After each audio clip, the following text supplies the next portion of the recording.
Hello, hello, hello, and welcome back to another Settlers 2 10th Anniversary Edition video with me, Lamore. Booting up Settlers 2 for the first time in over a month. I've been on holiday.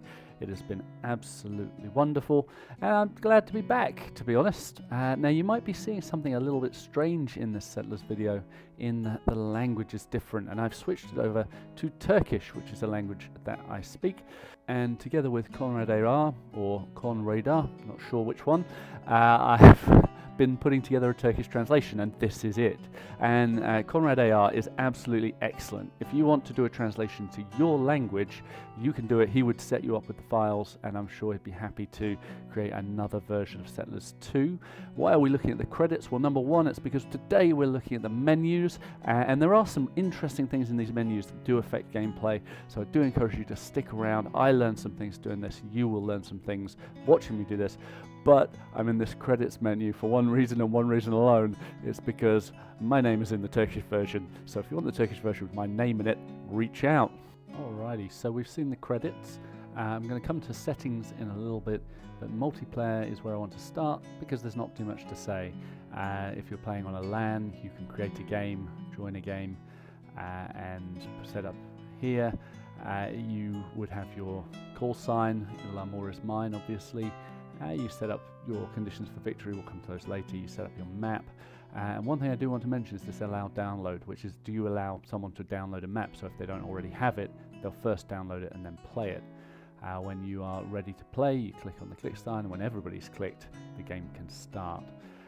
If you're on the internet, you need a username and password. I don't think that's available anymore.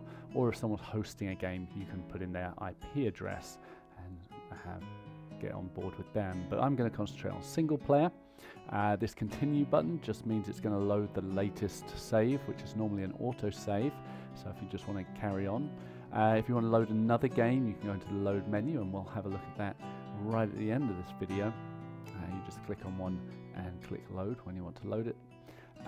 The campaign, of course, is where most people will start.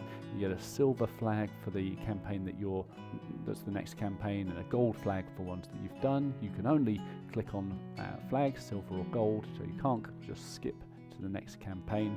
Because I reinstalled Settlers when I got back on a new build onto Windows 11, I haven't completed the campaign in this version, so I might do that later. But you can go to my campaign videos to see what that's all about.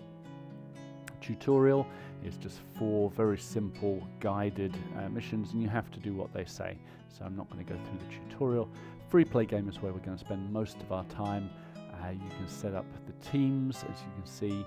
You can set up your maps. You've got symmetrical maps, which are in this kind of yellow version, which are very fair. You've got unsymmetrical maps, so there might be an advantage to one team or another in this white. And then right down at the bottom are any maps, custom maps that you've either made or downloaded, and you'll find them at the bottom. You can see the map size and how many players, the maximum number of players that can play on each map. So you can set up which HQ you're going to start at, or set it to random.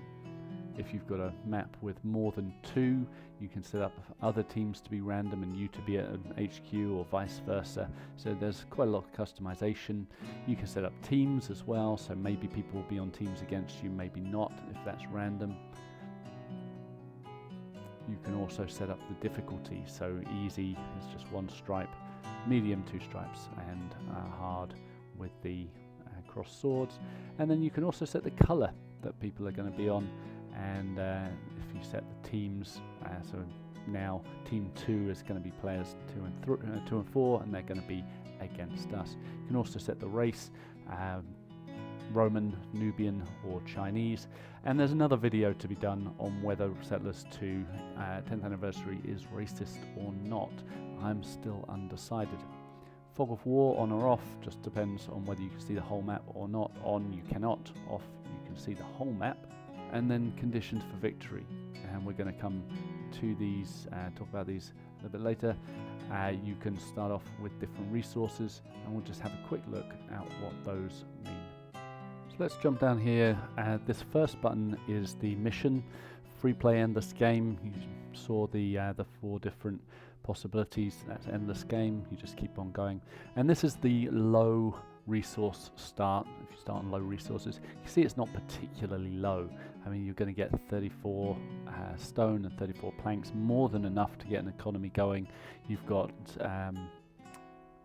9 sets of food, enough to start getting coal and everything. You've got plenty. You've got 4 farmers. You've got pickaxes and enough miners already, so 5 miners already, just to get your game going. In Settlers 1, if you started on low resources, you literally had enough to build a stone quarry, a plank maker, and a woodcutter. That was it. In this one, you get 25 soldiers to start with, so not the worst thing to start on low resources. Here I've started another game with a different mission. This is destroy all enemies, and there are 3 other players, so 4 total including me. It shows how many have been defeated, so how close I am to victory. And if I look at my headquarters, this is the medium supplies, and you can see, I mean, we've got over 60 planks and stone, plenty of resources to get everything going. We probably won't need any more fishermen, for example, and plenty of people as well to get our economy going. So this is another game. I've changed it again. Conquer the map, and you have to get 3/4 of the map. It's showing me what percentage I've got, and this is on high resources, and so you see we have over 100 of planks and stone. I mean, with high resources you probably don't even have to build some of the buildings, because you'll just never need the resources. I've started a new mission here just to show you the collect gold coins, and it's actually collect 100 gold coins, so it shows you how close you are to doing that. And we'll see in the statistics where you can see how many gold coins have been produced in a little bit, so you can keep track of your competitors as well. And let's just look at the last mission type, and this is the mission type you get when you're actually doing the campaign, and every mission in the campaign is exactly the same. Reach the portal, and so you just have to find the portal, of which on every campaign there is only one. The story will come up as well when you hit this left-handmost button. Let's take some time and look at what the other buttons do. So the second button is toggle game speed, and as you can see, I've set out to attack my enemy capital, but it was taking too long, so I've clicked the button, and in the top right-hand corner you can see was going at double speed. Still taking too long, so I've set it to 3 times the speed. Just to note, it's not exactly 2 times and 3 times. It does depend on your hardware that you're running, and also what other software might be running. It's dependent on the processor. There are even ways to go faster. We'll discuss those in another video, but for now this battle is going well. But as I beat the final guy, I don't want to miss the enemy headquarters being destroyed, so I set it back. Click the toggle game speed again, it goes back to normal speed, and I get to see the destruction of my enemies in real time. The third button toggles the construction menu, so we're just going to click on that now. This is the construction view. You can see that you get the name of the building and what the productivity is on these buildings. That can be really helpful if you're trying to identify why some resources aren't making it through. And you also get all the building menus. You can see this is dynamic, so the building menu changes in real time. You can see where you can put flags to maybe speed up your economy up here, where only mining buildings are allowed. But then if you're wanting to just enjoy the experience, you can turn that off, on and off as you wish. I normally play with it on, doesn't bother me. But then it's also, you can see when you move your cursor around what's going on. Whether the construction menu is on or off doesn't matter. You will still get these icons that show from the buildings, for example if production is on or off. Speaking of building menus, if you click on a construction site, you'll see that these 2 icons show how many resources are needed, and then you have a progress bar. So if I set this to go a little bit faster, we'll actually see that as the resources come in, they disappear, and then the construction continues. So you can see how close you are to completing. And then you can toggle production on and off. There are different options with some different buildings like harbours, but I've covered those in the building menus. You've got the product it produces, the tool that is needed for the worker, and then what inputs are needed in order to make the product. Alright, and then you can destroy the building.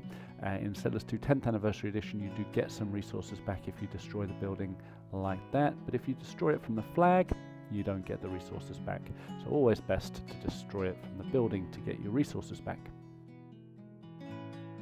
Now there are a lot more menus and a lot more things to discover, but this video is turning into a very long video, so I think I'm going to break it up here and look at the other menus in the next video. It might even turn into 3 videos, but that's probably enough for now. Thank you so much for hanging out with me and looking at this amazing game.